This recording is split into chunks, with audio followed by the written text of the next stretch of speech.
Imagine करो, एक सुबह तुम उठते हो और पता चलता है कि जिसके पीछे तुमने अपनी जिंदगी लगाई वो एक झूठ था। हर डिसीजन, हर रिश्ते, हर रात की चुपके से की गई दुआ, सब एक ऐसे सपनों के लिए था जो कभी सच होने ही वाला नहीं था। तुम सोचते रहे, अगर मैं और मेहनत करूं और प्यार करूं, अपने आप को और बेहतर बनाऊं, तो एक दिन मैं उस जगह पहुंच जाऊंगा जहां सब कुछ परफेक्ट होगा, जहां हैप्पीनेस होगी।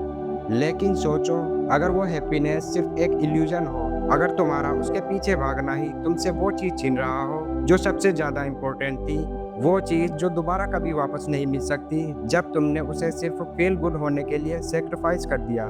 सबने तुमसे कहा कि हैप्पीनेस ही गोल है, कि एक दिन जब तुम कह पाओगे कि मैं हैप्पी हूँ, तब तुम्हारा लाइफ मीनिंगफुल हो जाएगा। लेकिन अगर हैप्पीनेस मिलने के बाद भी वो हाथों से रेत की तरह निकल जाए तो क्या? अगर हर बार जब तुम हैप्पीनेस का एक चेक बॉक्स टिक करते हो दुनिया और ज्यादा खाली लगती है तो क्या? क्या हो अगर हैप्पीनेस सिर्फ एक ट्रैप हो, एक ऐसा ट्रैप जो तुम्हें डोपामिन और डेस्पायर के बीच का पेंडुलम बना देता है? और अगर हैप्पीनेस से भी कुछ ज्यादा जरूरी चीज हो तो क्या?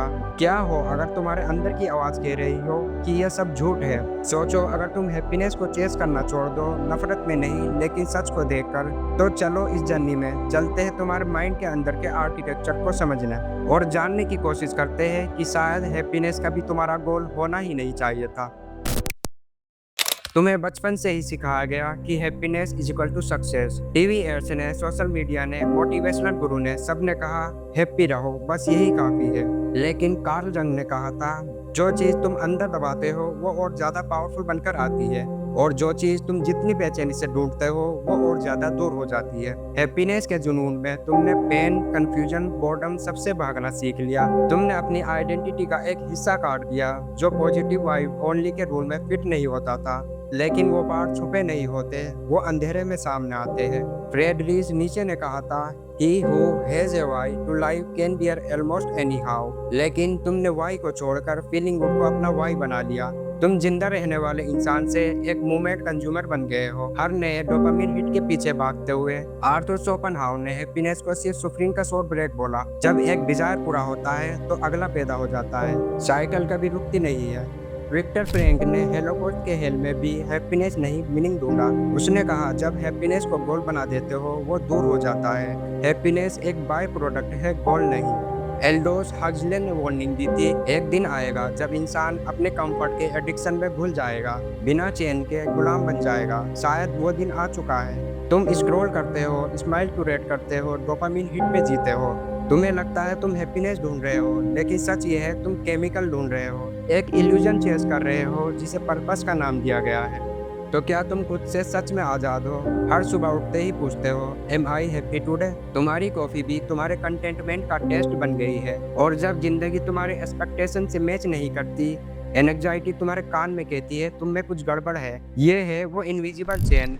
न्यूरो साइंस कहता है डोपामिन सिस्टम स्पाइक देता है, फिर डिप होता है। लेकिन अगर तुम उन स्पाइक के पीछे भागते हो, तुम खुद को स्टिलनेस से डरना सिखाते हो। हेडोनिक अडेप्टेशन तुम्हें कॉन्स्टेंटली अनसेटिस्फाइड बना देता है। जो पहले खुशी देता था अब नॉर्मल लगता है। तुम और चाहते हो और चेस करते हो। कंफर्मेशन बाइस तुम्हें बताता है तुम खुश नहीं हो तो कुछ बाहर गड़बड़ है, लेकिन शायद असली गड़बड़ तुम्हारे अंदर छुपी है, एक अनएग्जामिन नैरेटिव में। और इस कल्चरल ओबेशन का रिजल्ट क्या हुआ? आज का यूथ जो सबसे कनेक्टेड जनरेशन है, वो सबसे ज्यादा लोनली, अनएग्जियस और डिप्रेस्ड है। लेकिन क्यों? एक जनरेशन जो पेन से भागती है, रिलेशनशिप को मोमेंटरी जॉय के एक्सपेक्टेशन से बिल्ड करती है, ग्रोथ के डिस्कम्फर्ट को टॉलरेट नहीं कर सकती और अंदर ही अंदर खाली फील करती है। तुम सोच रहे हो क्या सेक्रीफाइस किया? Meaning, depth, authenticity, time. तुम टाइम वेस्ट कर रहे हो एक इल्यूजन चेस करते हुए, जबकि रियल ट्रांसफॉर्मेशन शैडो में छुपे तुम्हारा इंतजार करता हुआ। तो अब सवाल यह है, क्या तुम इस ट्रैप से बाहर निकल सकते हो?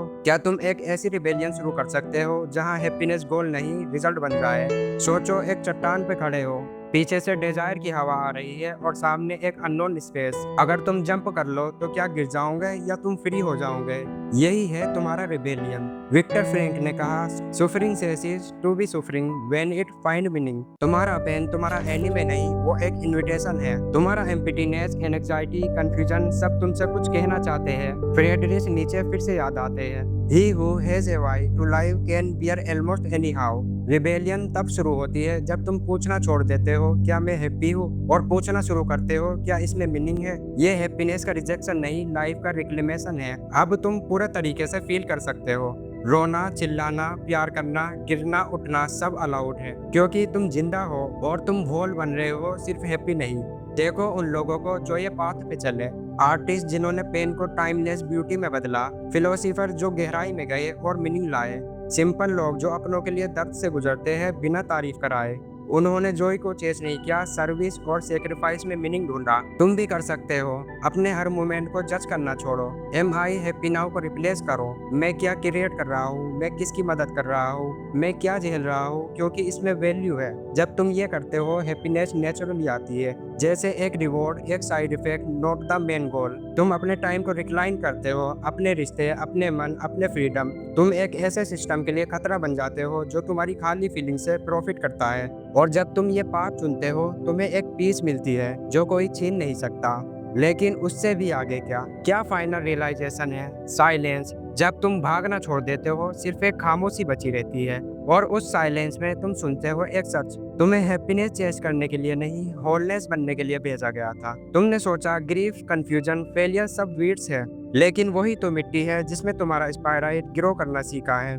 कार्ल जंग ने कहा था तुम्हारी सोल कंफर्टेबल रहने नहीं आई थी, वो एक्सपेंड करने आई, और उस एक्सपेंशन में होगा पेन लेकिन होगा मीनिंग और होगा लाइफ का रियल टेस्ट। तब जाके हैप्पीनेस वापस आती है, क्वाइटली, साइलेंटली। जब तुम उसे चेस करना छोड़ देते हो और बस जीते हो, प्यार करते हो, बनते हो, और वही काफी है। अगर ये एहसास तुम्हारे अंदर कुछ हिलाता है तो सब्सक्राइब करें इपोच माइंड को। और जानना चाहते हो सोशल मीडिया एल्गोरिदम हमारे ब्रेन को कैसे कंट्रोल करता है, तो देखो हमारी पिछली video algorithm versus your mind.